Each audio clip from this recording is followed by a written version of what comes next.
老板，我想要买一个磁吸行动电源，感觉超方便的。我告诉你，现在我完全不推荐任何一款磁吸的行动电源。这不是你的产品吗？我都要掏钱出来。虽然我是很想赚你的钱，没错，但是作为良心店家，我得给你一个良心的忠告，因为现在是夏天嘛，外面随随便便都30几度，手机的温度其实多半也不会太低，加上我们又滑手机，手机的温度其实就已经很高了。用过无线磁吸行动电源的就知道，无线充会怎么样？发热嘛。所以手机已经那么热了，你又接上这个会发热的无线行动电源，那就是手机烫得跟鬼一样。这种情况下 ，CPU 为了降频，就会把你手机的效能降得非常低，萤幕的亮度也会降得很低，所以你会得到一只又卡、萤幕又暗，然后电还充不上去，然后又烫得跟鬼一样的手机。这样的手机你愿意用吗？还是你行动电源品质太烂，它才会发热啊？拜托，这跟品牌没有关系，不管今天是多便宜或是多贵的无线行动电源，只要是无线充，都一定会发热。所以在夏天使用行动电源，我个人会比较建议用有线的。如果你今天是在户外的话，特别就是尽量避免用快充的，才不会因为说温度过高导致电根本就充不进去这种问题呢。并且高温对于手机里面的锂电池而言，也不是一件好事情，可能会加速你电池的老化，让你提早必须要更换电池。那听起来不是什么好事嘛？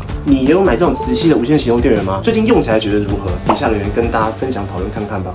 关注速度网，买机修机，帮你忙。